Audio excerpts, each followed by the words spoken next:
नमस्कार. मी सौ चिंचवाडे SS, श्रीमती अक्काताई नाना Neje high school व ज्युनियर कॉलेज दत्तवाड. विषय मराठी, वर्ग इयत्ता 7वी. घटक व्याकरण आणि उपघटकाचे नाव आहे केवल प्रयोगी अव्यय. विद्यार्थी मित्र हो, या अगोदर आपण शब्दांच्या जाती किती व कोणत्या यांचा अभ्यास केला. आज यातील शेवटचा प्रकार केवल प्रयोगी अव्यय म्हणजे काय आणि त्याचे प्रकार व उदाहरणे पाहू.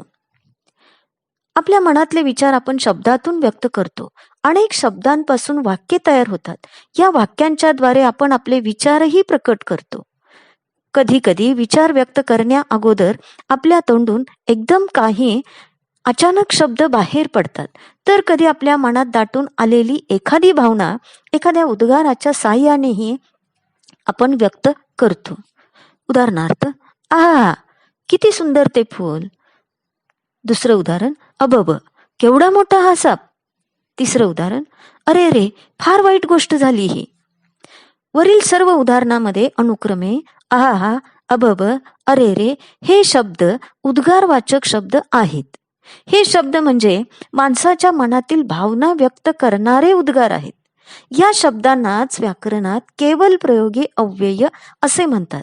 भावना व्यक्त करणाऱ्या कोणत्याही उद्गारवाचक शब्दापुढे उद्गार चिन्ह द्यायचे असते. याप्रमाणे आपल्या मनातील आनंद, दुःख, आश्चर्य किंवा अन्य भावना दर्शविणाऱ्या अविकारी शब्दांना केवल प्रयोगी अव्यय असे म्हणतात. जसे वाह, शाबाश, वा, ओहो, अबब, अरे बापरे, अरे रे, हाय हाय, ईश, छट इत्यादी शब्द. केवल प्रयोगी अव्यये ज्या विविध भावना व्यक्त करतात त्यांच्यावरून अव्ययाचे काही प्रकार पडतात. ते खालील प्रमाणे आपण पाहू. यातील पहिला प्रकार हर्षदर्शक केवल प्रयोगी अव्यय. आता याची उदाहरणे बघा. वा वा, आहा, वा, ओहो, शाबास इत्यादी शब्द. दुसरा प्रकार शोकदर्शक, अरे रे, अगाई, ऐग, हाय, देवा, देवा रे इत्यादी शब्द. तिसरा आश्चर्यदर्शक, अबब, अरे बापरे, आहा, अग किंवा अगबाई इत्यादी शब्द. चौथा प्रशंसादर्शक, वा वा, भले, शाबास, ठीक, फक्कड, छान इत्यादी शब्द. पाचवा प्रकार संमतीदर्शक, हा, ठीक, बरे, अच्छा, हूं, जी, अच्छा इत्यादी शब्द. विरोधदर्शक, छे, छट, अहम, हट, छे, छे इत्यादी शब्द. सातवा प्रकार तिरस्कार दर्शक, छी, थू, शी, हुड, हत, छट इत्यादी शब्द. आठवा प्रकार संबोधन दर्शक, अग, अरे, अहो, ए, अगा, बा इत्यादी शब्द. मौन दर्शक, गप, चुप, गुप, गुपचुप इत्यादी शब्द. विद्यार्थी मित्र हो, याप्रमाणे केवल प्रयोगी अव्ययाचे 9 प्रकार आहेत. आता यानंतर आपण सविस्तरपणे या अव्ययांची माहिती घेऊ. यातला पहिला प्रकार आहे हर्षदर्शक केवल प्रयोगी अव्यय. सुरुवातीला आपण व्याख्या पाहायची आणि उदाहरणेही पाहायची. जेव्हा आपल्या मनातील आनंद व्यक्त होतो तेव्हा आपल्या तोंडून जे शब्द बाहेर पडतात त्यांना हर्षदर्शक केवल प्रयोगी अव्यय असे म्हणतात. उदाहरणार्थ, वाह काय स्वादिष्ट जेवण आहे.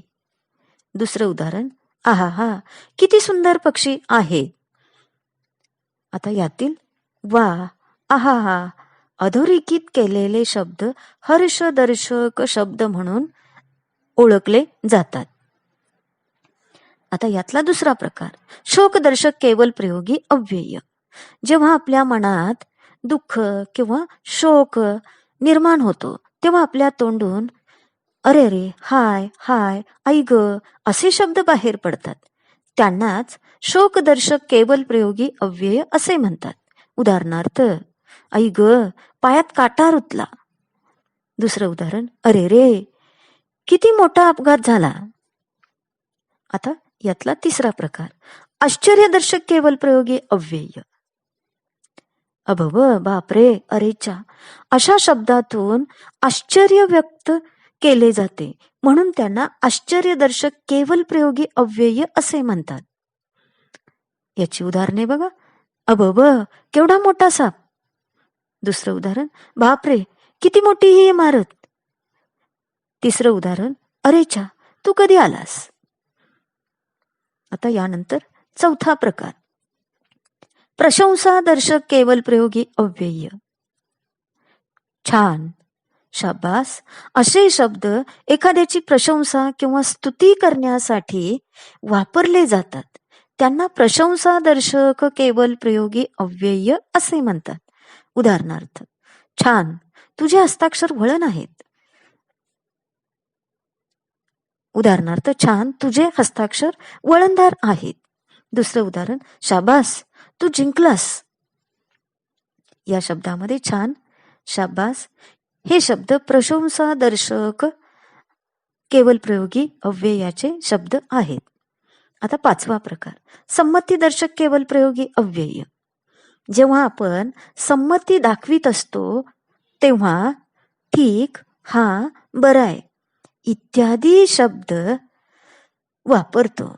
अशा शब्दांना संमतीदर्शक केवल प्रयोगी अव्यय असे म्हणतात.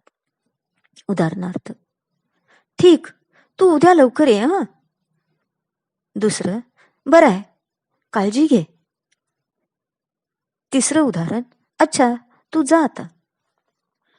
यानंतर सहावा प्रकार, विरोधदर्शक केवल प्रयोगी अव्यय. जेव्हा आपल्याला एखाद्या गोष्टीला विरोध करायचा असतो तेव्हा आपल्या तोंडून छट, छे, छे छे असे शब्द आपोआप बाहेर पडतात. तेव्हा ते शब्द विरोधदर्शक शब्द म्हणून ओळखले जातात. उदाहरणार्थ, छे छे, मला नको ते. दुसरं उदाहरण, छे, मला नाही आवडत ते. तिसरं उदाहरण, आहा, मी येणार नाही. आता सातवा प्रकार, तिरस्कारदर्शक केवल प्रयोगी अव्यय. जेव्हा एखाद्या गोष्टीचा मनात तिरस्कार किंवा द्वेषाची भावना निर्माण होते तेव्हा न कळतपणे आपल्या तोंडून शी, छी, ईश असे शब्द बाहेर पडतात आणि त्यांनाच तिरस्कारदर्शक केवल प्रयोगी अव्यय असे म्हणतात. उदाहरणार्थ, शी, मला नाही आवडत.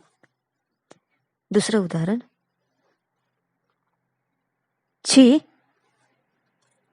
मला नको ते. आता यानंतर आठवा प्रकार, संबोधनदर्शक अव्यय. इतरांना संबोधून आपल्या मनातील भावना दर्शविणाऱ्या शब्दांना संबोधनदर्शक अव्यय असे म्हणतात. जसे अग, ए, अहो इत्यादी शब्दातून दुसऱ्याला आपण संबोधतो. उदाहरणार्थ, अग, ऐकलंस का. दुसरं उदाहरण, ए, चल लवकर. आणि तिसरं उदाहरण, अहो ऐकलत का. आता यातला नववा प्रकार, मौन दर्शक केवल प्रयोगी अव्यय. विद्यार्थी मित्र हो, मौन म्हणजे गप्प राहणे.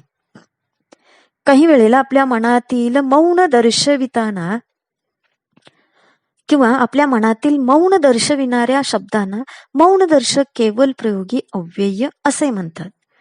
उदाहरणार्थ, गप, बोल नकोस. दुसरं उदाहरण, चुप, अभ्यास कर. तिसरं उदाहरण, चुपचाप, कोणीतरी येतंय.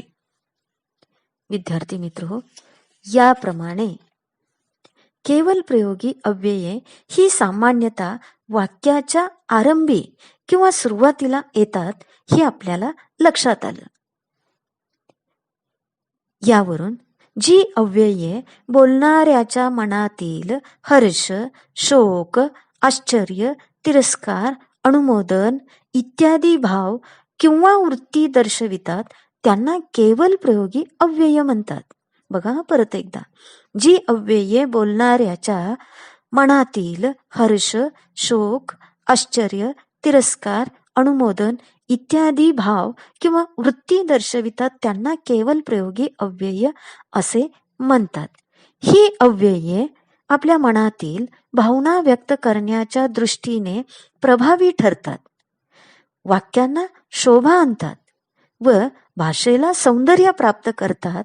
म्हणून शब्दांच्या जातीमध्ये त्यांना महत्वाचे स्थान आहे. धन्यवाद.